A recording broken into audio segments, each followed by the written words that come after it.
اعوذ باللہ السمیع العلیم من الشیطان الرجیم بسم اللہ الرحمن الرحیم وبہ نستعین انہ خیر ناصر و معین وصلی اللہ علی سیدنا محمد وآلہ الطیبین الطاہرین اللہم صلی علی محمد وآل محمد۔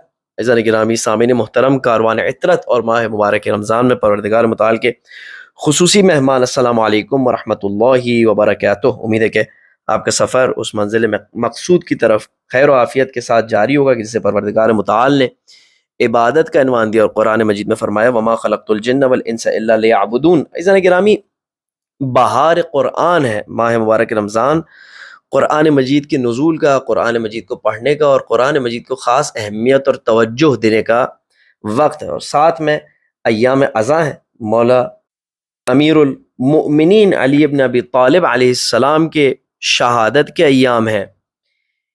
تو ہم نے ایک جملہ مولا علیہ السلام کے وصیت میں سے آپ کے لیے انتخاب کیا ہے کہ جس جملے کے ذریعے اپنی گفتگو کو مزین کریں گے، ویسے بھی ہم اہل بیت علیہ السلام کی جملات کو آپ کی خدمت میں پیش کرتے ہیں، اور نور علی نور یہ ہوگا کہ بہار قرآن میں ہم ایام ازاں میں ہم وہ امام علی علیہ السلام کے جملے کو آپ کی خدمت میں پیش کریں کہ جو قرآن مجید کے بارے میں ہمیں سفارش کرتا ہے۔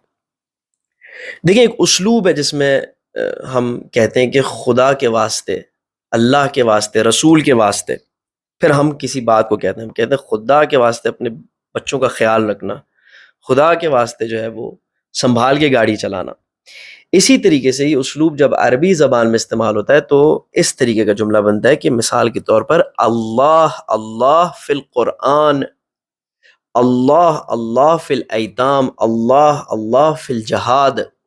یہ وہ اسلوب ہے کہ جسے امیر المؤمنین علیہ السلام نے اپنی وصیت میں استعمال کیا ہے، اور چند چیزوں کی سفارش ہمیں کی ہے، اور ایک ان میں سے قرآن مجید۔ اب جملہ سنیں عزیزان گرامی، اس جملے کو اگر اس جہت سے ہم دیکھیں تو واضح طور پر ہمارے ذہن میں جو بہت سارے سوالات ہیں اس کے جواب ہیں۔ مثال کے طور پر جب ہم سے کوئی کہتا ہے کہ قرآن مجید پڑھو، اس میں غور و فکر کرو، تو ہمارے ذہن میں آتا ہے کہ کیا ہم قرآن مجید کو سمجھ سکتے ہیں؟ کیا قرآن مجید واقعاً اتنا آسان ہے کہ ہم اس میں غور و فکر کر کے کسی نتیجے تک پہنچ سکیں؟ جملہ سنیں عزیزان گرامی، امام علی علیہ السلام فرماتے ہیں، وصیت کرتے ہیں کہ اللہ اللہ فی القرآن، خدا را میں تمہیں قرآن مجید کی سفارش کرتا ہوں، لا یسبقکم بالعمل بہ غیرکم، ایسا نہ ہو کہ سبقت حاصل کر لے۔ سبقت کہتے ہیں السابقون السابقون، آپ نے سنا ہوگا، قرآن مجید کی آیت ہے، جب دو لوگ ریس لگا رہے ہوتے ہیں تو ایک شخص جب دوسرے سے آگے نکل جاتا ہے تو کہتے ہیں کہ اس نے سبقت حاصل کر لی۔ تو سبقت حاصل نہ کر لے کس چیز میں؟ بالعمل بہی، قرآن مجید پر عمل کرنے میں۔ اچھا، یعنی تم سے آگے نہ بڑھ جائے کوئی قرآن مجید سے قرآن مجید پر عمل کرنے میں۔ کون آگے نہ بڑھ جائے؟ غیرکم، جو تمہارے سوا کوئی اور ہے۔ سب سے پہلے ہم اس غیرکم کے مفہوم کو آپ کی خدمت میں پیش کریں گے۔ کیا مطلب تمہارے سوا کوئی اور قرآن مجید پر عمل کرنے میں تم سے سبقت حاصل نہ کر لے، تم سے آگے نہ بڑھ جائے؟ دیکھیں، دو طریقے سے اس جملے کو دیکھا جا سکتا ہے۔ ایک طریقہ یہ ہوگا کہ ہم کہیں کہ یہ جو خطاب ہے یہ عموم مسلمین کے لیے، تمام مسلمانوں سے مولا خطاب کر کے فرما رہے ہیں کہ دیکھو، تم سے قرآن پر عمل کرنے میں تمہارے سوا جو دوسرے، مثلا کفار جو ہیں، مسیحی جو ہیں، یہودی جو ہیں، وہ آگے نہ بڑھ جائیں۔ دوسری جہت دیکھنے کی یہ ہے کہ امام علیہ السلام شیعیان علی ابن ابی طالب، اپنے چاہنے والوں سے، اپنے ماننے والوں سے گفتگو فرما رہے ہیں، کہہ رہے ہیں تمہارے سوا کوئی اور تم سے آگے نہ بڑھ جائے قرآن مجید پر عمل کرنے میں۔ ٹھیک ہے، دونوں صورت میں ایک بات واضح ہوتی ہے، یعنی کیا؟ دیکھیں، جب امام علیہ السلام فرما رہے ہیں کہ خطرہ یہ ہے کہ کوئی اور تمہارے سوا قرآن مجید پر عمل کرتے ہوئے تم سے آگے بڑھ جائے، یعنی قرآن مجید پر عمل کرنا غیروں کے لیے بھی آسان ہے، غیروں کے لیے بھی یہ بات سمجھ لینا کہ قرآن مجید میں ہدایت کی کون سی باتیں ہیں وہ آسان ہے، ورنہ یہ خطرے کی گھنٹی نہ ہوتی ہمارے لیے نا۔ دیکھیں، اگر قرآن مجید ایسی کتاب ہوتی جو بہت سمجھنے میں جس کو دشواری پیش آتی، اس کا سمجھنا بہت مشکل ہوتا، تو جب ہم ہی نہیں سمجھ سکتے ہیں قرآن مجید کو، ہم ہی نہیں عمل کر سکتے قرآن مجید کو، جن کو اہل بیت علیہ السلام بھی ملے، جن کو احادیث بھی ملی، جو نور ولایت اہل بیت سے بھی جن کا دل مزین ہے، تو دوسروں کا کیا خطرہ کہ وہ قرآن مجید پر عمل کرتے ہوئے ہم سے آگے بڑھ جائے۔ لیکن اگر مولا علی علیہ السلام اپنی وصیت میں خطرے کی گھنٹی بجا رہے اور کہہ رہے ہیں کہ دیکھو دوسرے قرآن پر عمل کر کے تم سے آگے نہ نکل جائیں، یعنی ان سے بھی توقع ہے کہ جو ہم سے دور ہیں وہ قرآن مجید پر عمل کر سکیں اور آگے نکل جائیں۔ تمہارے لیے تو یہ قرآن بہت صاف اور شفاف ہے۔ ٹھیک ہے، سوچیں، دیکھیں جو باتیں ہمیں پہلے سے پتا ہے وہ غلط بھی ہو سکتی ہیں اور صحیح بھی ہو سکتی ہیں۔ جو باتیں منطقی لحاظ سے، صغرا اور کبرا کے لحاظ سے لاجیکلی سینس میک کرتی ہیں، ان کو ایکسیپٹ کریں۔ اسلام اور تسلیم کا مطلب یہ، یا مخلص ہونے کا مطلب یہ کہ انسان ملاوٹ کا شکار نہ ہو۔ یہ نہ کہے کہ اچھا یہ کیونکہ بات میرے پچھلے نالج سے میچ نہیں کر رہی، تو حتیٰ اگر منطقی بھی ہو تو مجھے اس کے منطق اور لاجک سے، اس کی عقلانیت سے کوئی سروکار نہیں ہے، میں اپنی پرانی باتوں پر ڈٹا رہوں گا۔ نہیں عزیزان گرامی، یہ جملہ ہمیں یہ بتاتا ہے، اللہ اللہ فی القرآن لا یسبقکم بالعمل به غیرکم، یہ ہمیں بتاتا ہے کہ قرآن مجید اتنا صاف و شفاف اور واضح ہے کہ حتیٰ غیر بھی اس پر عمل کر کے ہم سے اس میں آگے نکل سکتے ہیں۔ بس ہمارے لیے یہ قرآن مجید سمجھنا اور اس پر عمل کرنا صاف اور شفاف ہے یا نہیں ہے؟ اگر نہیں ہوتا تو امام علیہ السلام ہرگز ہمارے لیے خطرے کی گھنٹی نہیں بجاتے۔ قرآن ایک مشکل کتاب ہوتی جس پر ویسے بھی عمل کرنا حتیٰ اہل بیت علیہ السلام کے ماننے والوں کو اتنا دشوار ہوتا چرصد کہ ہمارے سوا دوسرے، چاہے وہ شیعوں کے علاوہ دوسرے لوگ ہوں، چاہے وہ مسلمانوں کے علاوہ دوسرے لوگ ہوں، اس پر عمل کر سکیں۔ سوچیں، اس جملے پر سوچیں۔ ہو سکتا ہے اس وقت آمادگی نہ ہو اس جملے کو ایکسیپٹ کرنے کی، لیکن اس کو لکھ لیں۔ امام علی علیہ السلام کا فرمان ہے، نعرہ حیدری سے مولا علی علیہ السلام کو فائدہ نہیں پہنچتا، لیکن ان کے زحمتوں کا اگر اجر ہم دینا چاہیں، اگر حق ادا کرنا چاہیں، تو ان کی سفارش پر، ان کی وصیت پر غور و فکر کرنا تو پہلا قدم ہے۔ لکھیں، اس کو اپنے سامنے لگائیں۔ بہار قرآن مولا علی علیہ السلام کے شہادت کے ایام میں یہ جملہ میں نے آپ کو ہدیہ کیا ہے، اور اس جملے کے ساتھ ایک بہت منطقی بات آپ کی خدمت میں پیش کی ہے۔ اب ہم آتے ہیں اپنے دعا کے مطالعے کو آگے بڑھاتے ہیں۔ ہم نے آپ کی خدمت میں عرض کیا کہ دعا ابو حمزہ السمالی کے اس مرحلے میں بندہ اپنے آپ کو ایک غلام کی طرح تصور کرتا ہے کہ جس سے اس کا آقا پہلے خدمت لیا کرتا تھا، اسے حکم دیا کرتا تھا، اسے کسی چیز سے روکا کرتا تھا، کسی چیز کو انجام دینے پر اسے حکم دیتا تھا، لیکن کچھ عرصے سے اس نے احساس کیا ہے کہ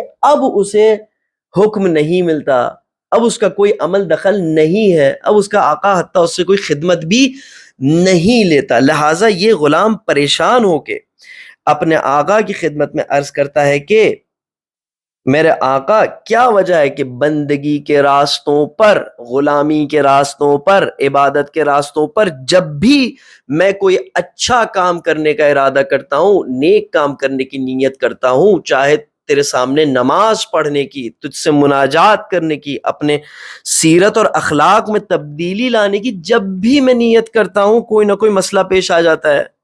کبھی تو مجھ پر نیند طاری فرما دیتا ہے، کبھی کوئی بلا تو مجھ پر نازل کرتا ہے کہ جس کی وجہ سے میرے قدم لڑکھڑا جاتے ہیں۔ میں ایک بہت خطرناک نتیجہ لے رہا ہوں میرے آقا، اور وہ نتیجہ یہ ہے کہ سیدی لعلک عن بابک طردتنی، مجھے ایسا محسوس ہو رہا ہے کہ اب اے میرے آقا تو نے مجھے اپنے در سے دھتکار دیا ہے، یعنی اب میرا شمار تیرے غلاموں میں ہوتا ہی نہیں ہے، تیرے بندوں میں میرا شمار ہی نہیں ہوتا۔ وَعَنْ خِدْمَتِكَ نَحَيْتَنِي، اور اپنی خدمت سے تو نے مجھے منع کر دیا۔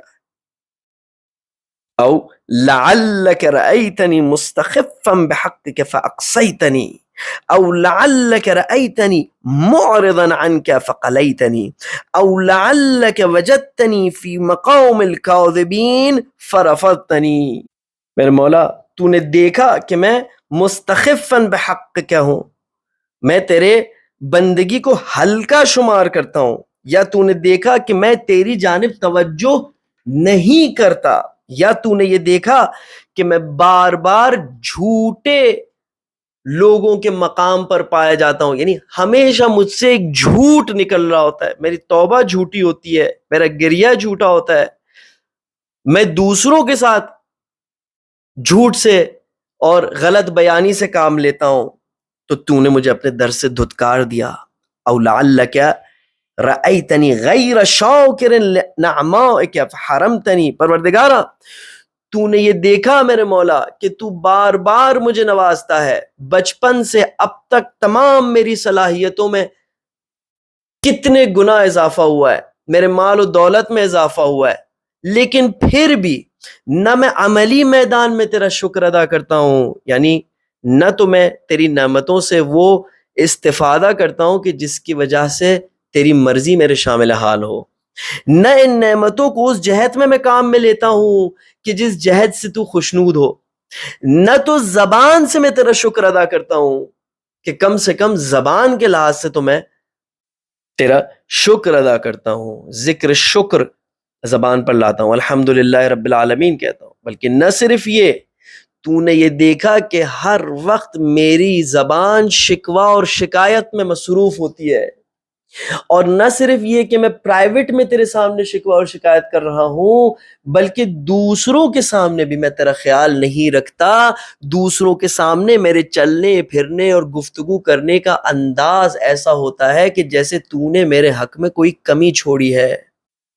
مثال کے طور پر اگر کوئی مجھ سے پوچھے کہ تم کیسے ہو، کیسی طبیعت ہے، کیا حال چال ہے، بس ٹھیک ہے، گزارا ہو رہا ہے. اللہ اکبر، تمام پروردگار متعال کی نعمتوں کو اس وقت سے استعمال کر کے کہ جب لم یکن شیئا مذکورہ کی حالت میں تھے، جب قابل بیان شے ہی نہ تھے، تب سے پروردگار متعال کی نعمتوں کو استعمال کرتے ہوئے تو آج تک جب کسی نے پوچھا کہ کیا حال چال ہے تو بس گزارا ہے. یہ ریپریزنٹیشن ہے پروردگار متعال کی، یہ مدح و ثنا ہے پروردگار متعال کی، یہ دوسروں کو بتانا ہے کہ میرا پروردگار مجھے کتنا نوازتا ہے اور وہ کتنا بندہ نواز ہے.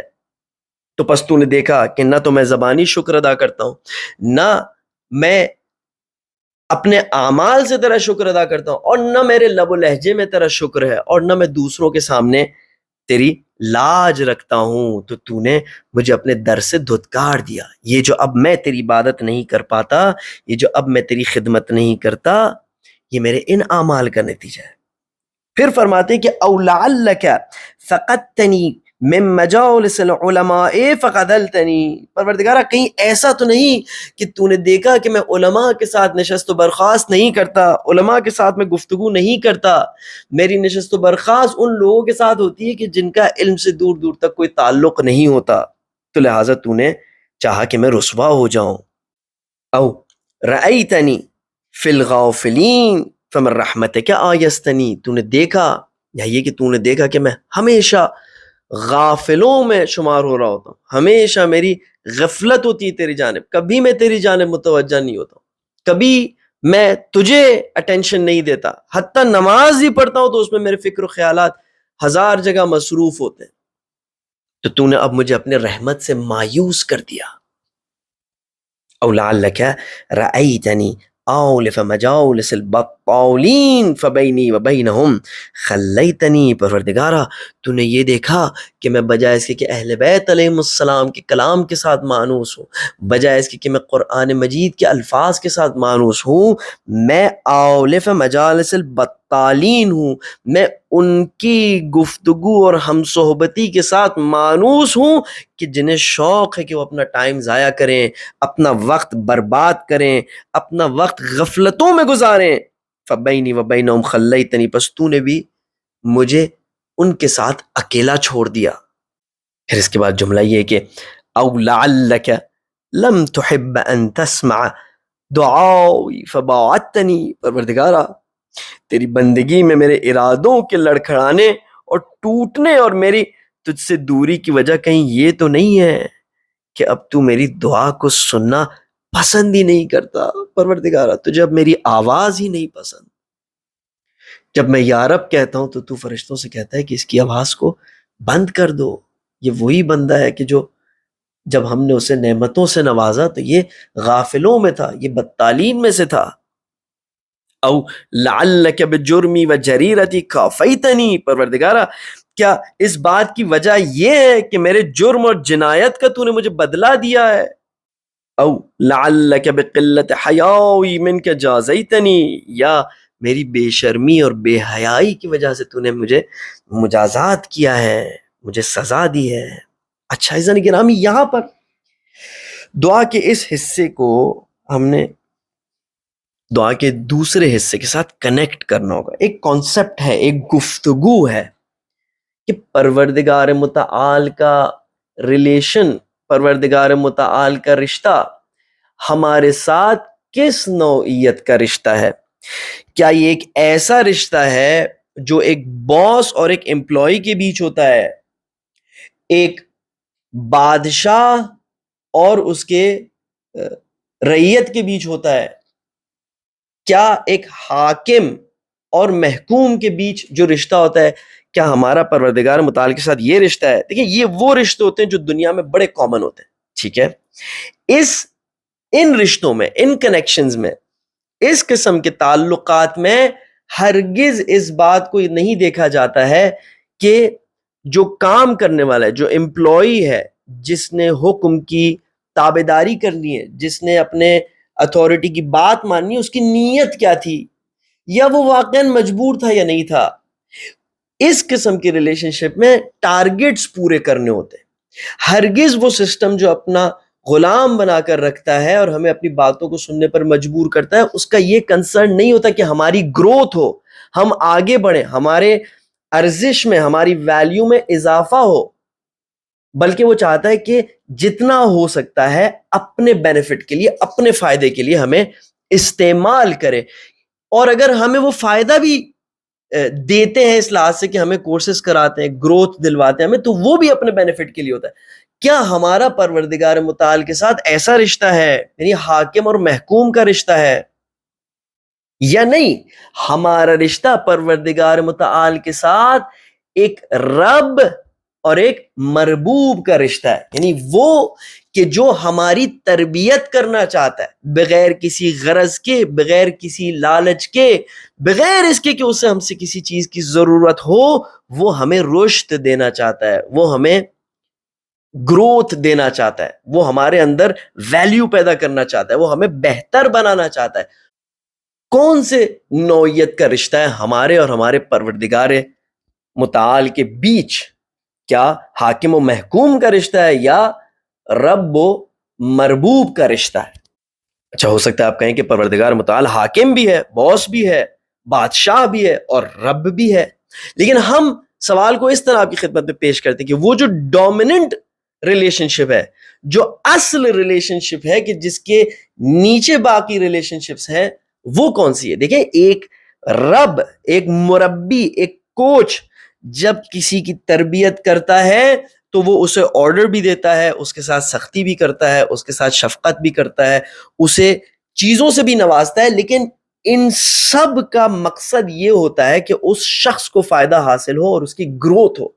لیکن ایک حاکم، ایک باس جب کسی کو کام کرواتا ہے کسی سے، تو اس کی نیت ہرگز یہ نہیں ہوتی کہ اس شخص کے اندر کوئی گروتھ ہو، اس کو اپنے بینیفٹس حاصل کرنے ہوتے ہیں۔ ذرا گرامی، قطعاً آپ سب کہیں گے کہ ہمارا رشتہ پروردگار متعال کے ساتھ الحمدللہ ہے، رب العالمین کا ہے، یعنی وہ رب ہے، تربیت دے رہا ہے۔ تو اس جہت سے اگر ہم چیزوں کو دیکھیں تو ہمیں احساس ہوگا کہ زندگی کے ہر پل میں جو واقعہ ہمارے ساتھ پیش آتا ہے، جو کچھ ہمارے یہاں انجام پاتا ہے، وہ سب پروردگار متعال کی ربوبیت کی جھلک ہے کہ جس کے ذریعے وہ ہماری تربیت کر رہا ہوتا ہے۔ جس طریقے سے ایک باسکٹ بال کا کوچ، فٹ بال کا کوچ اپنے پلیئر کی تربیت کر رہا ہوتا ہے، کبھی سختیاں دے کے، کبھی آسائشیں دے کے، کبھی اچھا کھانا دے کے، کبھی اس کے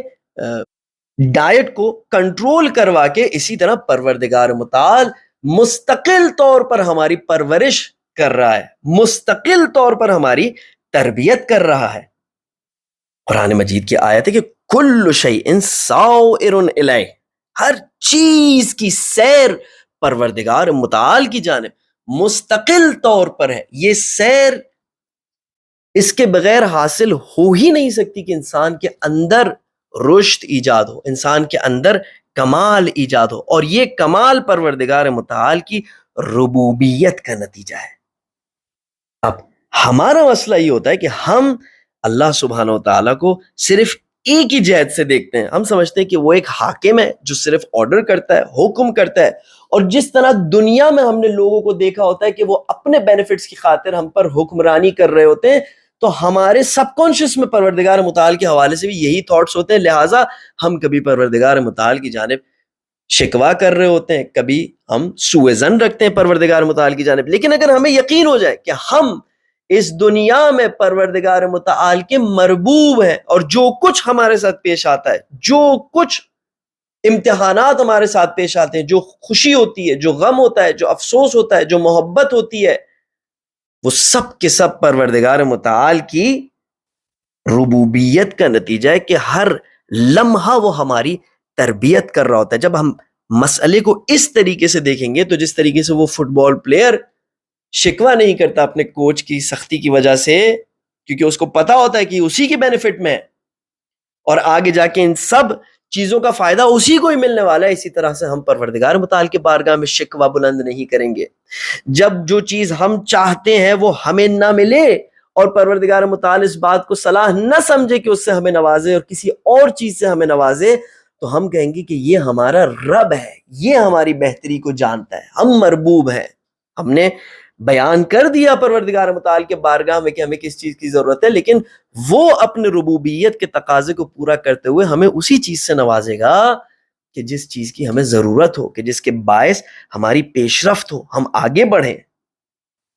اب عزیزان گرامی، دعا کے اس حصے میں جو کچھ ہم نے پروردگار متعال کے بارگاہ میں عرض کیا، وہ اس تصور کے ساتھ تھا کہ ایک غلام اپنے آقا کی خدمت میں جاتا ہے اور عرض کرتا ہے کہ آقا، اب کیونکہ مجھ سے غلطی ہو چکی ہے لہٰذا تو نے مجھے اپنے در سے باہر نکال دیا۔ جس طریقے سے نارملی جب آپ کسی کمپنی میں، کسی فیکٹری میں، کہیں پر بھی صحیح سے کام نہیں کرتے تو آپ کو وہاں سے باہر نکال دیا جاتا ہے۔ تو ہم عرض کرتے ہیں کہ پروردگارہ اگر یہ ہے تو اب دعا کے اگلے جملات میں ہماری درخواست ہی ہے۔ دیکھیں معاملہ یہاں تک ختم نہیں ہوا، ساتھ میں رہیے گا تاکہ پوری تصویر آپ کے نگاہوں کے سامنے ہے۔ اگر معاملہ یہ ہے تب بھی تیرا حق ہے، تو باس ہے، ہم تیرے امپلائی ہیں، ہم کیا اس بات کی لیاقت رکھیں کہ تو ہماری تربیت کرے؟ تو حاکم ہے، ہم محکوم ہیں، تو بادشاہ ہے۔ فَإِنْ عَفَوْتَ يَا رَبِّ فَطَالَ مَا عَفَوْتَ عَنِ الْمُذْنِبِينَ قَبْلِ۔ پروردگار اگر اس رشتے کو بھی مد نظر رکھتے ہوئے اگر تو نے مجھے معاف کر دیا تو یہ تیری شان ہے، اور تو نے مجھ سے پہلے بڑے بڑے گنہگاروں کو معاف فرمایا ہے۔ لِأَنَّ كَرَمَكَ أَيْ رَبِّ يَجِلُّ عَنْ مُكَافَأَةِ الْمُقَصِّرِينَ۔ کیونکہ پروردگار تیرا کرم اے میرے رب اس سے کئی زیادہ ہے کہ تو گنہگاروں کو سزا دینا چاہے۔ تو کہاں، تیرا کرم کہاں، گنہگار کہاں، گنہگاروں کے گناہ کہاں۔ وَأَنَا عَائِدٌ بِفَضْلِكَ۔ عزیزان گرامی، یاد رہے کہ وہ پوری تصویر آگے آنے والی ہے۔ یہاں تک جس رشتے کے تحت ہم پروردگار متعال سے گفتگو کر رہے ہیں وہ حاکم اور محکوم کا رشتہ ہے۔ وَأَنَا عَائِدٌ بِفَضْلِكَ۔ پروردگار یہ میری اپیل ہے تیرے سامنے، میں تیرے فضل کی پناہ مانگتا ہوں۔ حَوْرِبٌ مِّنْكَ إِلَيْكَ۔ پروردگار میں تجھ سے بھاگتا ہوں، تیرے غیظ و غضب سے دور بھاگتا ہوں۔ لیکن کہاں بھاگتا ہوں؟ الیک، تیری جانب سے بھاگ کر تیری جانب ہی پناہ لیتا ہوں۔ پروردگار میرے پاس تیرے سوا اور کون ہے؟ متنجز ما وعدت من الصفح عمن احسن بک ظنا۔ پروردگار تیرے یہاں پر ایک بات کہی جاتی ہے، یہ بات میں نے سنی ہے، تو نے ایک وعدہ دیا ہے اپنے بندوں کو کہ جو بھی مجھ سے حسن ظن رکھے گا تو میں بھی اس کے ساتھ اس کے حسن ظن کے مطابق برتاؤ کروں گا۔ پروردگارہ میں چاہتا ہوں متنجز ما وعدت من الصفح عمن احسن بک ظنا، میں چاہتا ہوں کہ تیرا وہ وعدہ میرے حق میں پورا ہو جس میں تو نے فرمایا کہ جو میری جانب حسن ظن رکھے گا تو میں اسے معاف کر دوں گا۔ یہ میری اپیل ہے پروردگارہ، اس کے بعد کہ میں تیرے دربار سے راندہ ہو چکا ہوں اس کے بعد کہ تو نے اب مجھے اپنے یہاں سے دھتکار دیا. الہی انت اوسع فضلا، پروردگار تیرا فضل اس سے کئی گنا زیادہ وسعت والا ہے. واعظم حلما، تیرا حلم اس سے کئی گنا زیادہ ہے. من ان تقایسنی، کہ تو میرا مقایسہ کرے. بفعلی و خطیتی، میرے خطاؤں کے ساتھ، میرے گناہوں کے ساتھ. پروردگارہ یعنی آپ خود تصور کریں، ایک چھوٹا سا بچہ اگر آ کے آپ کے ساتھ تھوڑی بدتمیزی کر لے، آپ کو ایک کچھ کر دے، آپ کے ساتھ پانی گرا دے آپ کے کپڑوں پہ، آپ کیا کریں گے اس کے ساتھ؟ اگر آپ اس کے اوپر خدا نخواستہ آپ نے شدت اختیار کی، آپ نے اس کو ڈانٹ دیا، تو دوسرا آپ سے یہی کہیں گے کہ وہ بچہ ہے، اس کی کیا حیثیت ہے، اس کو کیا عقل ہے، اس کی کیا شعور ہے کہ تم اسے ڈانٹ رہے ہو. ہم بھی پروردگار متعال کی بارگاہ میں یہی عرض کر رہے ہیں کہ انت اوسع فضلا واعظم حلما من ان تقایسنی بفعلی و خطیئتی، تو اس سے کئی گنا بڑھ کے کہ تو میرا مقایسہ کرے کہ میرا فعل کیا ہے، میری خطا کیا ہے، میرا کیا شعور ہے، میں کیا حیثیت رکھتا ہوں. دیکھیں جملہ بھی یہی، وما انا یا سیدی، میں کون ہوں مگر، کون سا میں بہت بڑا مہذب شخص ہوں کہ جس سے تو توقع رکھے کہ اس سے خطائیں سرزد نہ ہو.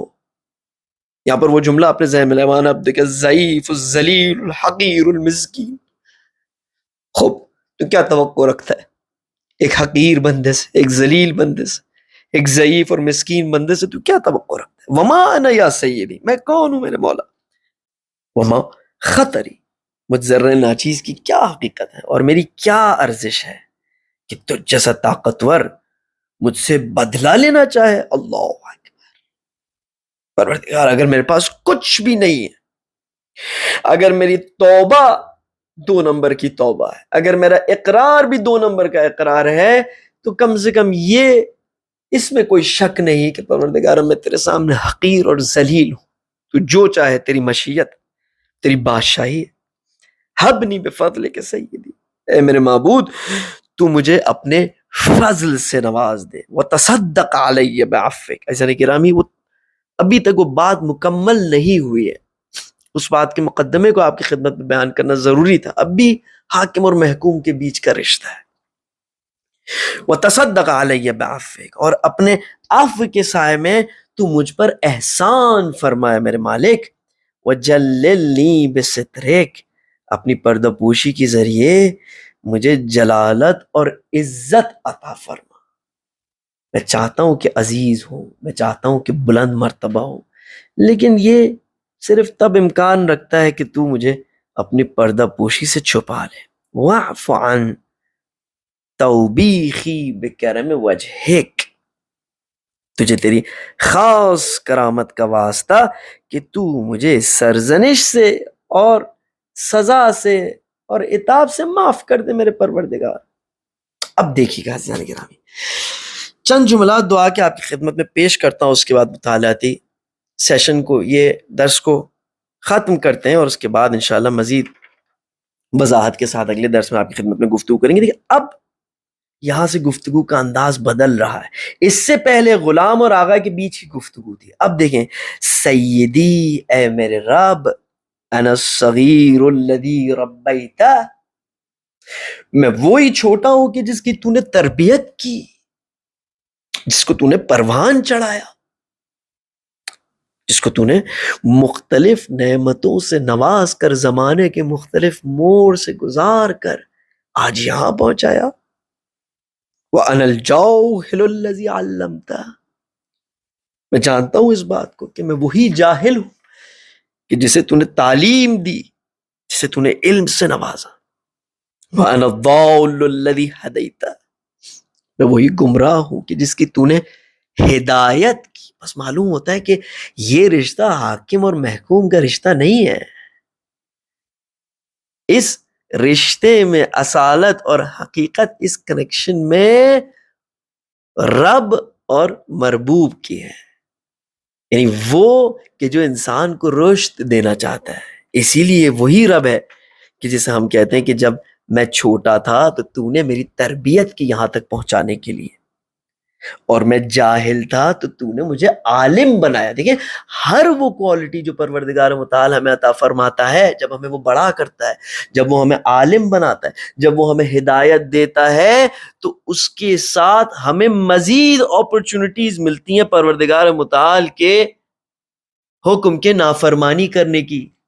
کون سے سسٹم میں آپ کو اس بات کی اجازت دی جائے گی کہ آپ کو پروموشنز ملتے رہیں اور ان پروموشنز کو ہی آپ کمپنی کے خلاف استعمال کرتے رہیں، اس سسٹم کے خلاف استعمال کرتے رہیں؟ یہ ہے رب. یہ صحیح معنی میں صرف وہی اتنی وسعت قلب رکھ سکتا ہے، صرف وہی اتنا صبر و حوصلہ و تحمل رکھ سکتا ہے جو ہمیں تمام وجود سے محبت کرتا ہو، ہمیں تمام وجود سے چاہتا ہو، ہماری تربیت میں پورا اپنا کردار ادا کرنا چاہتا ہوں. وَأَنَا الْوَضِيعُ الَّذِي رَفَعْتَهُ، میں وہی گرا ہوا ہوں کہ جس کو تو نے رفعت عطا فرمائی. وَأَنَا الْخَائِفُ الَّذِي آمَنْتَهُ، میں وہی خوف زدہ ہوں، خائف تھا ایک زمانے میں، میں بہت گھبراتا تھا، ڈر تھا میرے اندر. تو نے مجھے آہستہ آہستہ اس ڈر سے بھی امان دیا، آہستہ آہستہ میرے اندر تو نے شجاعت کو ایجاد کیا. یہ سب تیری تربیت کا نتیجہ ہے میرے پروردگار. اس طرح گرامی دعا کے اس مطالعے کو ہم یہاں پر ہی روکتے ہیں، اور آپ سے درخواست ہے کہ شب قدر میں ہمیں ضرور اپنی دعاؤں میں یاد رکھیے گا، اپنا خیال رکھیے گا. سبحان ربک رب العزت عما یصفون، سلام علی المرسلین، والحمد للہ رب العالمین. السلام علیکم ورحمۃ اللہ وبرکاتہ.